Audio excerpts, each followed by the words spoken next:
Cinema ಮಾಡೋದಲ್ವಂತೆ ಆಗೋದಂತೆ ಇದೇ ಒಂದು lighter ಪ್ರಿನ್ಸಿಪಲ್ಲಲ್ಲೇ ರಕ್ಕಿ cinema July 10ನೇ ತಾರೀಕು ರಾಜ್ಯಾದ್ಯಂತ ಬಿಡುಗಡೆ ಆಗ್ತಾ ಇದೆ. ಜರ್ಮನಿಯಿಂದ ಕನ್ನಡದವರೆಗಿನ ಒಂದು ಸಿಹಿಯಾದ ಪಯಣವನ್ನು ಹಂಚ್ಕೊಳ್ಳೋದಕ್ಕೆ ನಿರ್ಮಾಪಕರಾಗಿರೋ ಸುರೇಶ್ ಸಾಲಿಗ್ರಾಮ ಅವರು ಕರ್ನಾಟಕ ನ್ಯೂಸ್ ಬೀಟ್ ಜೊತೆ ಮಾತನಾಡ್ತಾ ಹೋಗ್ತಾರೆ. ಸರ್, ಒಂದು ಅಗಾಧವಾದಂತಹ ಒಂದು ಇತಿಹಾಸ ನೀವು ನೋಡ್ಕೊಂಡು ಬಂದಿದ್ದೀರಾ. ನಿಮ್ಮದು ಕೂಡ ಸಿನಿಮಾ ಕುಟುಂಬನೇ, ಒಂದು ದೊಡ್ಡ ಮನೆ ಕನೆಕ್ಷನ್ ಇದೆ. ಸಿನಿಮಾ ಅಂದರೆ ಹೀಗೆ ಬರಬೇಕು, ಸುಮ್ಮನೆ ಸಿನಿಮಾ ಮಾಡಬಾರ್ದು ಅನ್ನೋದು ಎಲ್ಲೋ ಒಂದು ಕಡೆ ಮನಸ್ಸಿನ ಮೂಲೆಯಲ್ಲಿ ಇದ್ದೇ ಇರುತ್ತೆ. ಮಾಡಿದ್ರೆ ಒಳ್ಳೆ ಸಿನಿಮಾ ಮಾಡಬೇಕು ಅಂತ. ಆ ಎಲ್ಲ ಪ್ರಾಮಿಸ್ಗಳನ್ನ, ಆ ಎಲ್ಲ ಆಸೆಗಳನ್ನ ರಕ್ಕಿ ಹೇಗೆ ಉಳಿಸ್ಕೊಳ್ತಾನೆ? ಮೊದಲನೇದಾಗಿ ಧನ್ಯವಾದಗಳು ಕಾರ್ತಿಕ್ ಅವರೇ ಈ ಒಂದು ಅವಕಾಶಕ್ಕೆ. ನಿಮ್ಮ ಪ್ರಶ್ನೆಗೆ ಒಳ್ಳೆ ಪ್ರಶ್ನೆ. ನೀವು ಹೇಳ್ದಂಗೆ ನಮ್ಮ ನಂಟು ಇವತ್ತೊಂದಲ್ಲ, ತುಂಬ ಹಲವಾರು ವರ್ಷಗಳಿಂದ ನಮ್ಮ ತಂದೆಯವರಾಗಿರ್ಬೋದು, ನಮ್ಮ ತಾತ ಅವರಾಗಿರ್ಬೋದು, ಅಲ್ಲಿಂದ ಬಂದಿರುವಂಥ ನಂಟು. ನಾನು ಸಾಲಿಗ್ರಾಮದಿಂದ ಬರೋದು. ಸಾಲಿಗ್ರಾಮ ಅಂದರೆ ಮೈಸೂರು ಹತ್ರ ಇದೆ, ಕೆ ಆರ್ ನಗರದ ಹತ್ರ ಇದೆ, ನಿಮಗೆ ಗೊತ್ತಿರ್ಬೋದು. ಅಲ್ಲಿಂದ ಬಂದಿರೋದು. ಸೊ ನಮ್ಮ 2 ಜನ್ರೇಷನಿಂದ ನಾವು ಈ ಥರ ನಮ್ಮದು ಒಂದು ಕನೆಕ್ಷನ್ ಇದೆ. ಸೊ ಆಗಿರೋದ್ರಿಂದ ನಾವು ಈ ಚಿತ್ರಕ್ಕೆ ಪ್ರಯತ್ನ ಮಾಡಿದಾಗ ನಮಗೆ ಒಂದು ತಲೆಯಲ್ಲಿ ಒಂದು ಇತ್ತು. ಅಂದರೆ ನಾವು ಯಾವ ಥರ ಸುಮ್ಮನೆ ಏನೋ ತೆಗಿಯೋಕ್ಕಾಗೋದಿಲ್ಲ. ಆ ಒಂದು ಏನಂತಾರೆ, ಅದನ್ನು ಮರ್ಯಾದೆ ಉಳಿಸ್ಲೇಬೇಕಾಗುತ್ತೆ ನಾವು. ಅದು ತಲೆಯಲ್ಲಿ ಇತ್ತೇ ಇತ್ತು. ನಿರ್ದೇಶಕರು ನಾನು ಭಾಳ ವರ್ಷಗಳಿಂದ ಫ್ರೆಂಡ್ಶಿಪ್ ಇದೆ ನಮಗೆ. 22 ವರ್ಷಗಳಿಂದ ನಾವು ಅವ್ರಿಗೆ ಗೊತ್ತು. ಅವರು ನನಗೆ ಹೇಳಿದಾಗ ಈ ಥರ ಮಾಡೋಣ ಅಂತ ನಾನು ಅವ್ರಿಗೆ ಹೇಳಿದೆ. ಮಾಡೋಣ, ಓಕೆ. ಆದರೆ ನೀವೇನು ಬರೀತೀರ ಅದನ್ನು ಅಶ್ವಿನಿ ಮೇಡಮ್ ಅವರು ಒಪ್ಪಿದ್ರೆ ಮಾತ್ರ ನಾವು ಮುಂದುವರಿಬಹುದು. ನಿಮಗೆಲ್ಲ ಗೊತ್ತಿದೆ, ಆ ಒಂದು ಚೌಕಟ್ಟಿನಲ್ಲೇ ಎಲ್ಲ ಪ್ರಯತ್ನ ಆಗಬೇಕು ಮತ್ತು ಎಲ್ಲ ಪ್ರಿಪ್ರೇಷನ್ಸು ಅದೇ ಚೌಕಟ್ಟಿನಲ್ಲಿ ಆಗಬೇಕು. ಅವ್ರು ಒಪ್ಕೊಂಡ್ರೆ ನಾವು ಮಾಡೋಣ ಅಂತ. ಅವರು 2 ಕತೆಗಳನ್ನ ಬರೆದಿದ್ರು. 2 ಕತೆಗಳನ್ನ ಅಶ್ವಿನಿ ಮೇಡಮ್ ಅವ್ರಿಗೆ ಹೇಳಿದ್ರು. ಅದರಲ್ಲಿ ಒಂದು ಕತೆನ ಸೆಲೆಕ್ಟ್ ಮಾಡಲಾಯಿತು. ಹಂಗಾಗಿ ರಕ್ಕಿ ಚಿತ್ರ ಈಗ ರೆಡಿಯಾಗಿದೆ. ಜುಲೈ 10ನೇ ತಾರೀಕು ಪ್ರೇಕ್ಷಕರ ಮುಂದೆ ಚಿತ್ರಮಂದಿರಗಳಲ್ಲಿ ಬರೋಕ್ಕೆ. ಎಲ್ಲರೂ ದಯವಿಟ್ಟು ಚಿತ್ರಮಂದಿರಗಳಿಗೆ ಬಂದು ಕುಟುಂಬ ಸಮೇತರಾಗಿ ಚಿತ್ರ ನೋಡಿ ಆನಂದ ಪಡಿ, ನಮಗೆ ಪ್ರೋತ್ಸಾಹ ಕೊಡಿ. ಹೊಸ ಬೆಳಕು ರಿಲೀಸ್ ಆದಾಗ ನೀವು ತುಂಬ ಚಿಕ್ಕ ವಯಸ್ಸವರಾಗಿದ್ರಿ. ಆಗಿನ ಕಾಲಘಟ್ಟ ಬೇರೆ. ಈಗ ಕಾಕತಾಳೀಯನೋ ಏನೋ ಗೊತ್ತಿಲ್ಲ, ಆ ಹೊಸ ಬೆಳಕು ಏನೋ ಅಣ್ಣವರು ಅವತ್ತು ಹಾಡಿದ್ರು. ಆ ಹೊಸ ಬೆಳಕು ನಮ್ಮ ಗಾಂಧಿನಗರಕ್ಕೂ ಮೂಡೋ ಅಂಥ ಅನಿವಾರ್ಯತೆ ಇದೆ. ಸಿನಿಮಾಗಳು ಓಡಬೇಕಾಗಿದೆ, ಒಂದಷ್ಟು ಸವಾಲುಗಳಿದೆ. ದೊಡ್ಡ ಸಿನಿಮಾಗಳಿಗೆ ಮಾತ್ರ ಆಡಿಯನ್ಸ್ ಬರ್ತಾ ಇದ್ದಾರಾ ಅನ್ನುವಂಥ ಒಂದು ಕನ್ಫ್ಯೂಷನ್ ಇದೆ, ಆತಂಕ ಇದೆ.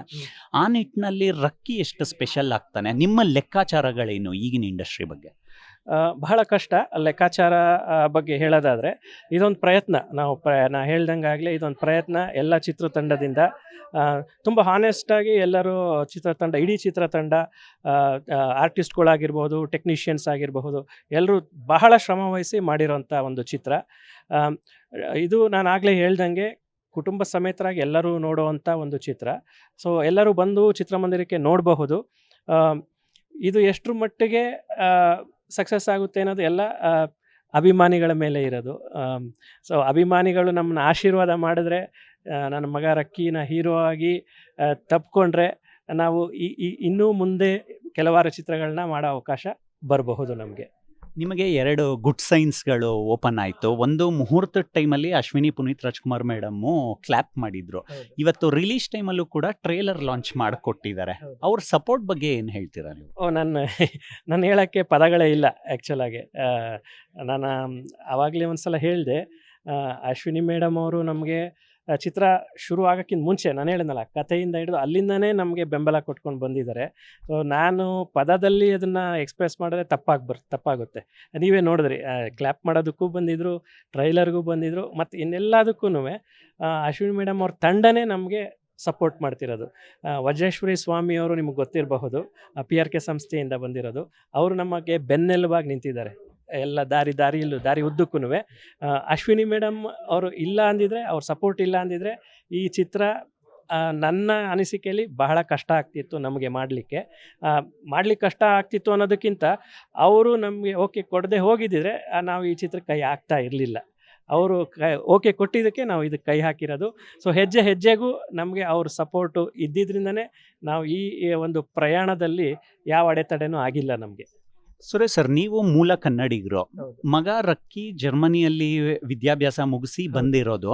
ನೀವು ರಕ್ಕಿಗೆ ಅರ್ಥ ಮಾಡಿಸ್ತೀರಾ ಸಿನಿಮಾ ಇಂಡಸ್ಟ್ರಿ ಹೇಗಿದೆ, ನಮ್ಮ ಸಂಸ್ಕೃತಿ ಹೇಗಿದೆ, ಇಲ್ಲೊಬ್ಬ ಹೀರೋ ಆಗಿ ಬೆಳಿಬೇಕಂದ್ರೆ ಏನೆಲ್ಲ ಕ್ವಾಲಿಟೀಸ್ ಬೇಕು ಅನ್ನೋದನ್ನ? ಹೌದು. ತುಂಬ ಒಳ್ಳೆಯ ಪ್ರಶ್ನೆ ಪುನಃ. ತುಂಬ ಮುಖ್ಯ ಆಗುತ್ತೆ ಯಾವುದೇ ಒಂದು ಕ್ಷೇತ್ರದಲ್ಲಿ. ಈಗ ಸಿನಿಮಾ ಕ್ಷೇತ್ರ, ಸಿನಿಮಾ ಕ್ಷೇತ್ರ ಅಂತಲ್ಲ, ಯಾವುದೇ ಕ್ಷೇತ್ರದಲ್ಲಾದ್ರೂ ಆ ಕ್ಷೇತ್ರದ ಬಗ್ಗೆ ತಿಳಿದುಕೊಳ್ಳೋದು ತುಂಬ ಪ್ರಾಮುಖ್ಯತೆ ವಹಿಸುತ್ತೆ. ಯಾಕೆ ಅಂದರೆ ಅದು ತಿಳ್ಕೊಳ್ದೆ ಸುಮ್ಮನೆ ಹಾಗೆ ಮಾಡಿದ್ರೆ ಅದು ಮಾಡಿದವ್ರಿಗೂ ಅದು ಸ್ಯಾಟಿಸ್ಫ್ಯಾಕ್ಷನ್ ಬರಲ್ಲ, ನೋಡುವವ್ರಿಗೂ ಅದು ಸ್ಯಾಟಿಸ್ಫ್ಯಾಕ್ಷನ್ ಬರಲ್ಲ. ಈ ನಿಟ್ಟಿನಲ್ಲಿ ನಾವು ನಮ್ಮ ಕೈಯಲ್ಲಿ ಎಷ್ಟಾಗುತ್ತೆ, ನಾನಾಗಲಿ ನನ್ನ ಹೆಂಡತಿ ಆಗಿರಲಿ, ನಾವು ಅವನಿಗೆ ತಯಾರಿ ಮಾಡೋಕ್ಕೆ ಪ್ರಯತ್ನ ಮಾಡಿದ್ದೀವಿ. ಅವನು ಕೂಡ ತುಂಬ ಚೆನ್ನಾಗಿ ತಯಾರಿ ಮಾಡ್ಕೊಂಡಿದ್ದಾನೆ. ಅವನಾಗಲೇ ಹೇಳ್ದ, ಕೆಲವಾರು ತಿಂಗಳುಗಳಿಂದನೇ ಈ ತಯಾರಿ ಮಾಡಿದ್ದಾನೆ. ಡ್ಯಾನ್ಸ್ ಆಗಿರಬಹುದು, ಅಥವಾ ಫೈಟ್ ಆಗಿರಬಹುದು, ಅಥವಾ ಡೈಲಾಗ್ ಆಗಿರಬಹುದು, ಆ್ಯಕ್ಟಿಂಗ್ ಆಗಿರ್ಬೋದು, ಎಲ್ಲನೂ ತುಂಬ ಪ್ರಯತ್ನ ಮಾಡಿ ಅವನು ಪ್ರಿಪೇರ್ ಆಗಿ ಬಂದು ಇಲ್ಲಿ ಮಾಡಿದ್ದಾನೆ. ಅದು ನಿಮಗೆ ತೆರೆ ಮೇಲೆ ಕಾಣಿಸುತ್ತೆ. ಅದು ನಾನು ಹೇಳೋದಕ್ಕಿಂತ ಅಪ್ಪನಾಗಿ ತೆರೆ ಮೇಲೆ ಕಾಣಿಸುತ್ತೆ. ಅದು ನೀವು ಬಂದು ನೋಡಿದಾಗ ನಿಮಗೆ ಅದು ಗೊತ್ತಾಗುತ್ತೆ. ಅದು ಸೊ ನಾನು ಹೇಳ್ದಂಗೆ ನಮ್ಮ ಕೈಯಲ್ಲಿ ಎಷ್ಟಾಗುತ್ತೆ ಅಷ್ಟು ನಾವು ಅವನಿಗೆ ಆಲ್ವೇಸ್ ನಾವು ಅವನಿಗೆ ತರಬೇತಿ ಕೊಟ್ಟಿದ್ದೀವಿ. ಅವನು ಕೂಡ ತರಬೇತಿ ಚೆನ್ನಾಗೇ ಪಡ್ಕೊಂಡು ಇದಕ್ಕೆ ಬಂದಿದ್ದಾನೆ. ಕೊನೆಯದಾಗಿ ಸುರೇಶ್ ಸರ್, ಒಂದು ಕಲೆಗೆ ಯಾವತ್ತೂ ಸ್ಪರ್ಧೆ ಅನ್ನೋದು ಇರೋದಿಲ್ಲ. ಕಲೆಗೆ ಅದರದೇ ಆದಂತಹ ಮಹತ್ವ ಇರುತ್ತೆ. ನಾವು ಶುಕ್ರವಾರ ಅಂತ ಬಂದ ತಕ್ಷಣ ಯಾವ ಸಿನಿಮಾ ರಿಲೀಸ್ ಆಗ್ತಾ ಇದೆ ಅಂತ ನೋಡಿದ್ರೆ ಒಂದಷ್ಟು ಹೆಸರುಗಳು, ಸಿನಿಮಾ ಹೆಸರುಗಳು ಸಿಗ್ತಾ ಹೋಗುತ್ತೆ ನಮಗೆ. ಇವತ್ತು ನಮ್ಮ ಗಾಂಧಿನಗರದಲ್ಲಿ 5ರಿಂದ 6 ಕನ್ನಡ ಚಿತ್ರಗಳು ಆವ್ರೇಜ್ ಲೆಕ್ಕಾಚಾರದಲ್ಲಿ ರಿಲೀಸ್ ಆಗ್ತಾ ಇದೆ. ಜುಲೈ 10ನೇ ತಾರೀಕು ಡಿಸಿಷನ್ ಡೇ. ನಿಮಗೆ ಆ ದಿನ ನಾವು ಬರ್ತಾ ಇದ್ದೀವಿ, ನಮ್ಮ ಜೊತೆನೂ ಒಂದು 5-6 ಟೀಮ್ಗಳು ಬರ್ತಾ ಇದೆ ಅನ್ನೋದನ್ನ ಹೇಗೆ ಸ್ವೀಕರಿಸ್ತೀರಾ? ಪ್ರಮೋಷನ್ ಯಾವ ಥರ ನಿಮಗೆ ಕೀ ಆಗುತ್ತೆ?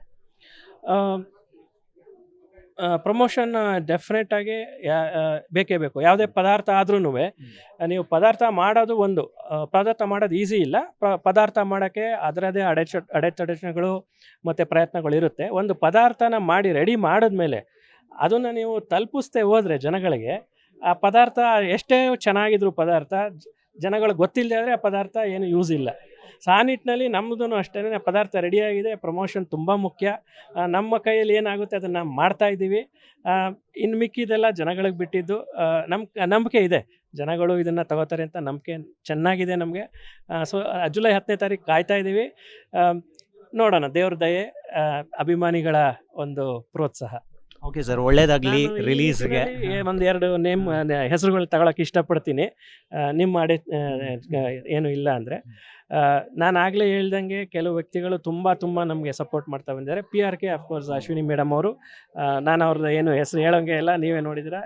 ಇಡೀ ಚಿತ್ರ ಪಯಣದಲ್ಲಿ ಅವರ ಪಾಲು ಬಹುಮುಖ್ಯ.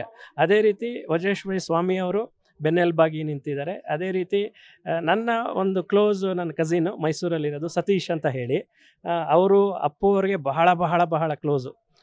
ಅಪ್ಪು ಅವ್ರು ಮೈಸೂರಿಗೆ ಹೋದಾಗೆಲ್ಲ ಸತೀಶ್ ಅವರೇ ಚಿಕ್ಕದ್ರಿಂದನೂ ಒಟ್ಟಿಗೆ ಬೆಳ್ಕೊಂಬಂದಿರೋದು. ಅವರು ನನಗೆ ಇನ್ನೊಂದು ಬೆನ್ನೆಲುಬು ಅಂತ ಹೇಳಲು ಇಷ್ಟಪಡ್ತೀನಿ. ಅವರು ನನಗೆ ಬೆನ್ನೆಲುಬಾಗಿ ನಿಂತು ಇದಕ್ಕೆಲ್ಲ ಪ್ರೋತ್ಸಾಹ ಕೊಟ್ಟಿದ್ದರಿಂದನೇ ನಾವು ಈ ಚಿತ್ರಕ್ಕೆ ಒಂದು ಶೇಪ್ ಕೊಡೋಕ್ಕಾಯಿತು, ಮತ್ತು ನಾವು ಈ ಪ್ರಯಾಣನ ಸುಗಮವಾಗಿ ಸಾಗಿಸೋಂಗಾಯಿತು.